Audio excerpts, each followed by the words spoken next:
Sometimes on winter nights, the fallen snow seems to dread all the sound, all the feeling, the ice coats on your organs, your ears, and your heart. It fills your veins until all is left is that dull ache where your memories once were. The winter hushes your soul like a candle. It leaves you cold and dark. It is one of those nights that I had to glide through the house. My footsteps numbed the cold as I carefully opened the heavy wooden door and slipped silently into the nursery. A single tear slides down my cheek when I see them, my beautiful baby twins. Two boys sleeping peacefully in a cradle. A pocket of warmth in the night. Leaning over them, I gently slide my hands under their soft, thrumming bodies, carefully lifting and holding them to my chest. They wriggle a little, so I coo softly a lullaby until they fall back into their dreams, their heads dropping and drooping against my shoulders.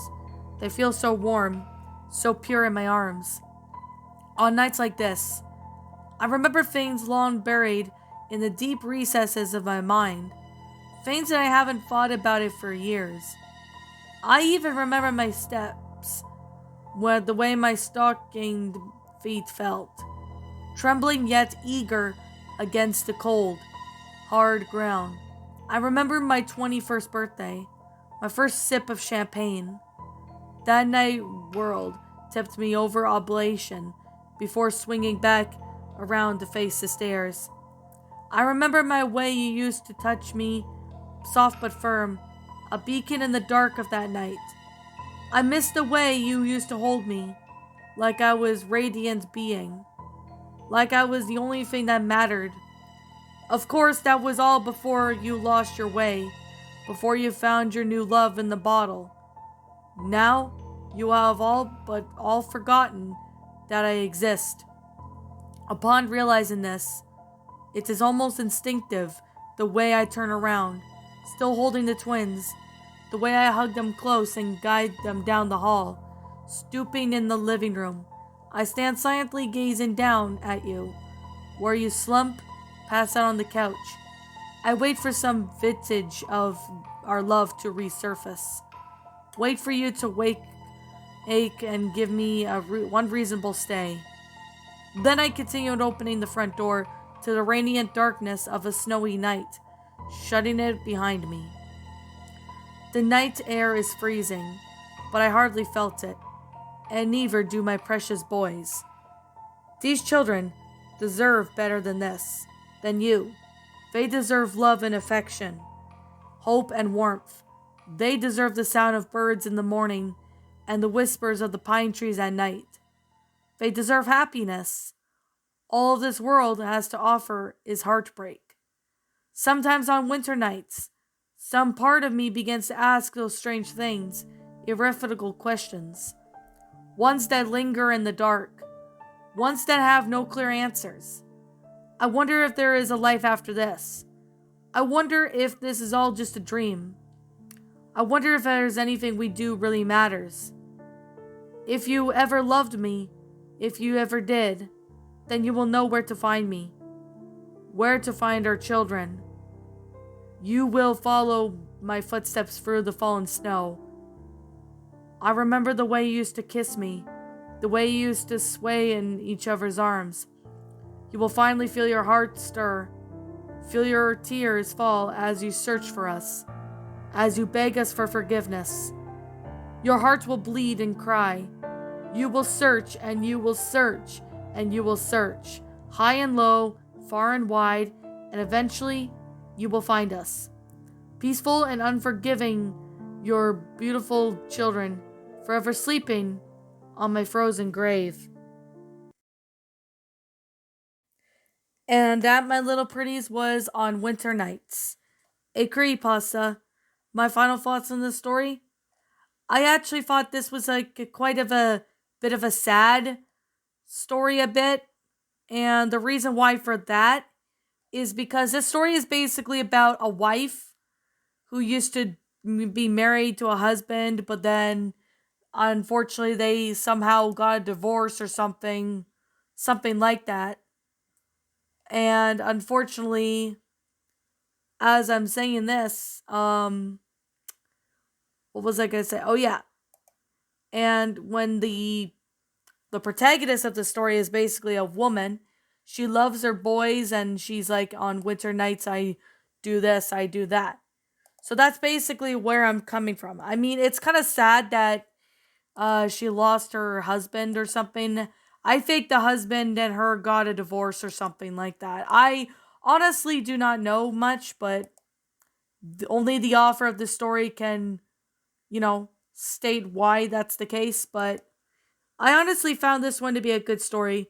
It is a bit sad though, but I still find it to be a pretty good one to be, if I'm being honest. Like, I mean, I really thought this story was really cool.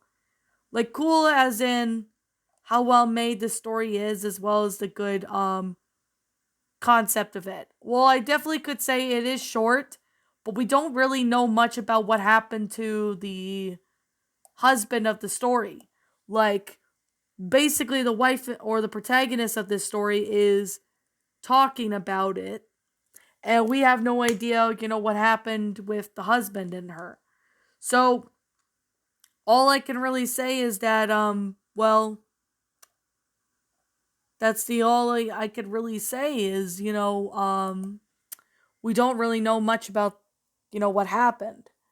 I mean, all we could really do is, basically make up our own imagination. I think they had a divorce for some reason.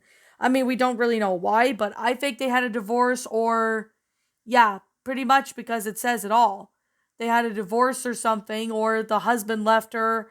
I have no idea, because this honestly leaves me some questions to think of what actually happened, but I honestly have no idea. Like I said before, maybe you guys might be able to come up with what you think what happened in this story, because I have a feeling that they had a divorce or something like that. Like, why they would get a divorce, I think maybe the husband cheated on her, or the husband, just stopped caring about her after she has her babies, something like that. I mean, this honestly gives me really, really dumps questions on, what happened in that. I mean, I'm seriously just thinking about it, just not sure really much. So, yeah. I mean, I don't know who the original author of the story is, so I'm gonna leave it as anonymous for now.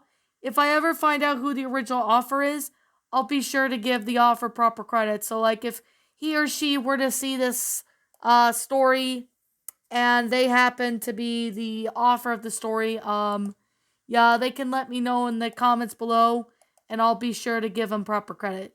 I also heard this story from Spirit Voices as well as Dark World. I honestly think that they did great jobs at narrating this story, and I really hope we get more people to narrate this story, because although I think to me personally it feels like a bit of a feels pasta mixed into this, but it's still a good story nevertheless. So, with that being the case and that being said, this is just simply my own personal opinion. You happen to disagree with me, that's fine too. We're all entitled to our own opinions regards to these creepypastas. And this is simply my own personal thoughts. I give this a 10 out of 10. It's a pretty good story, although it is a short one. Like, it's like a 4-minute story. But I also have to say, I also really wondered why the wife and the husband are not together. Like, why they got a divorce or something, or did the husband leave the wife? It's really kind of hard to say what actually happened. But yet again, I mean, you guys feel free to comment some theories in the comments below, because I like to hear what you guys think. So, with that being said, what did you guys think about this story? Did you all enjoy it? Did you all not? Also, what we have done personally to help make this story a lot better? Feel free to leave me know what your thoughts are down in the comments below. I'm the Queen of Lions. Thank you so much for watching today's episode. And if you're new to this channel, be sure to like, comment, and subscribe because I make brand new videos every single day. Don't forget to ring the notification bell to when I upload so that way you guys will not miss an upload. And as always, please roll the outro because I'm out.